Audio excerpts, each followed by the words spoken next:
to this video ministry from Muswell Hill Baptist Church. We're looking at Acts chapter 25, and in this chapter, Paul, the apostle who has been sort of rescued from Jerusalem by the Romans and is in Caesarea, has come to the end of 2 years of waiting.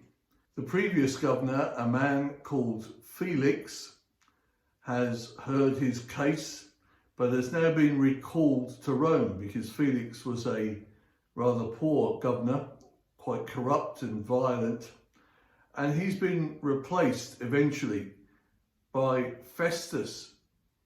Festus comes into his job as the Roman procurator or governor, if you will, of the province, and he comes to Caesarea, the place which is his kind of capital city for the province.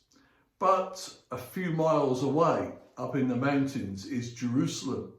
And of course, Jerusalem is the real centre of things for the Jews over whom he must govern. And so he wants to sort things out, and he wants to go up to Jerusalem to sort things out with these local leaders who he now has to deal with. 3 days, Acts chapter 25, 3 days after arriving in the province, Festus went up from Caesarea to Jerusalem, where the chief priests and the Jewish leaders appeared before him and presented the charges against Paul. What they then do is request that Paul is transferred back to Jerusalem. But it turns out that the reason that they want to do that is because they want to create an ambush and kill him. Festus comes back to Caesarea after 8 to 10 days, the Bible tells us, and he calls for Paul to be brought before him so that he can examine the case. When Paul came in, the Jews who had come down from Jerusalem stood round him. They brought many serious charges against him, but they could not prove them. Then Paul made his defence. I have done nothing wrong against the Jewish law, or against the temple, or against Caesar. Now later on, King Agrippa, one of the Jewish governors, came to Caesarea, and he's brought into things.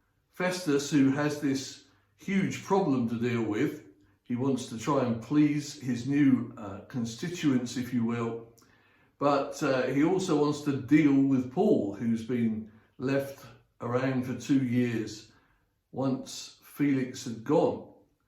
And so he's trying to solve a problem without creating a new one. And he says to King Agrippa, this man's innocent.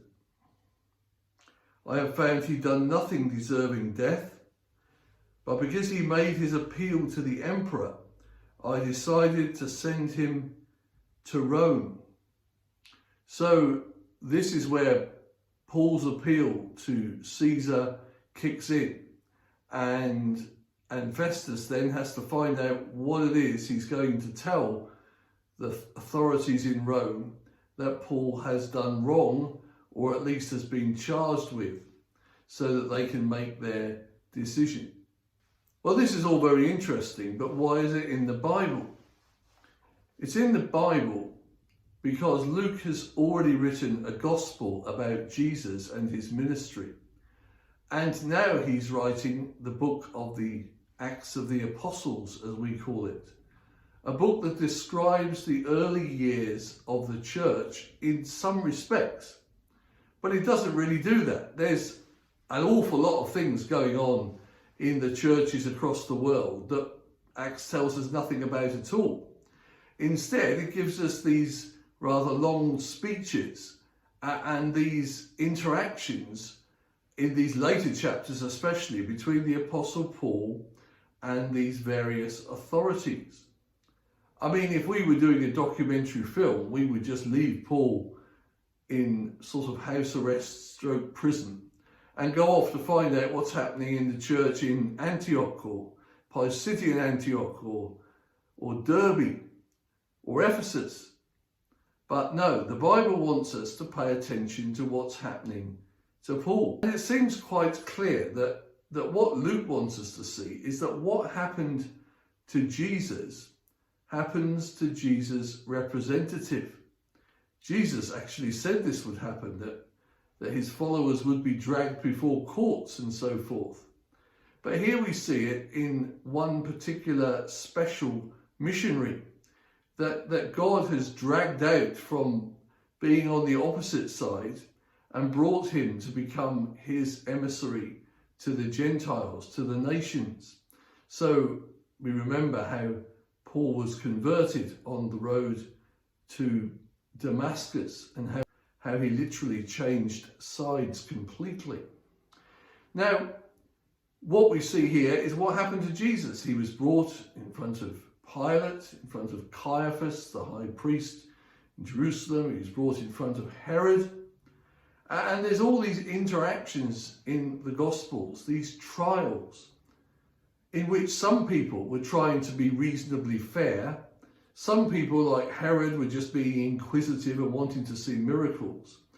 And others were just trying to kill him, such as Caiaphas and the other leaders in Jerusalem.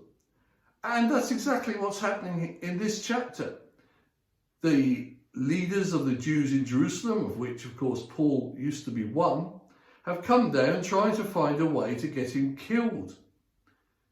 But meanwhile, the Roman authority, if you like the equivalent of Pontius Pilate exactly, because it's Festus, is, well, trying to find a way of dealing with things justly. It's a mixed world.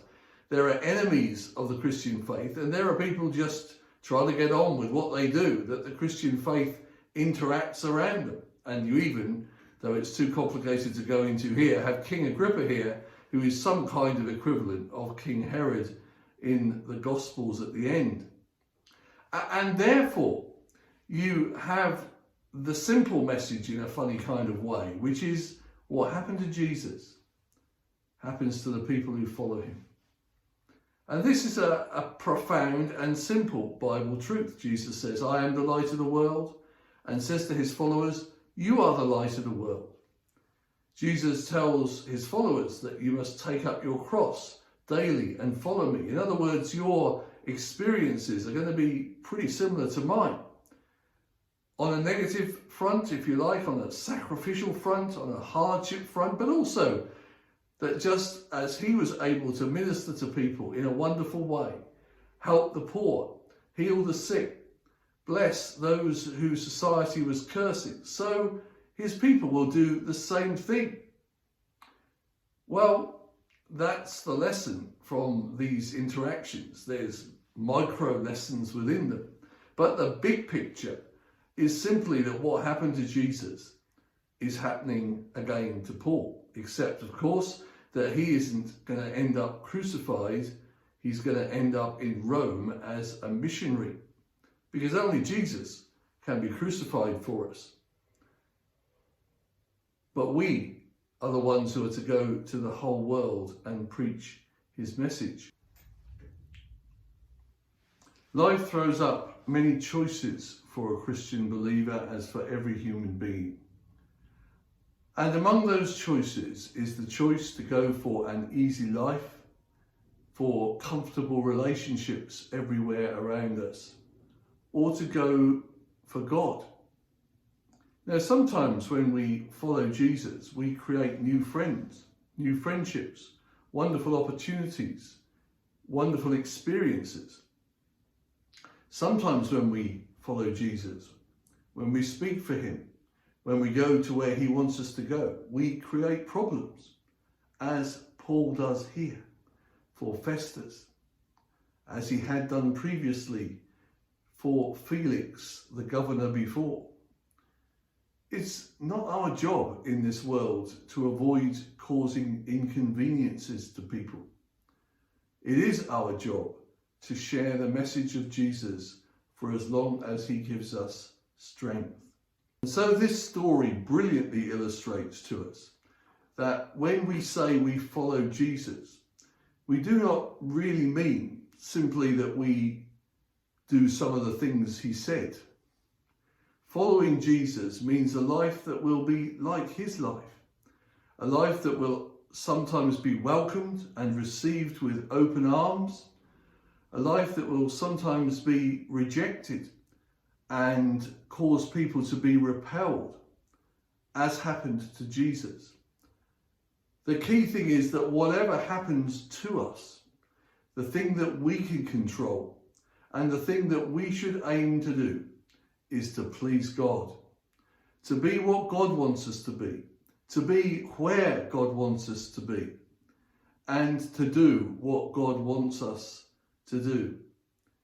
This is the story of Jesus, who pleased his Father by his life and sacrifice and resurrection.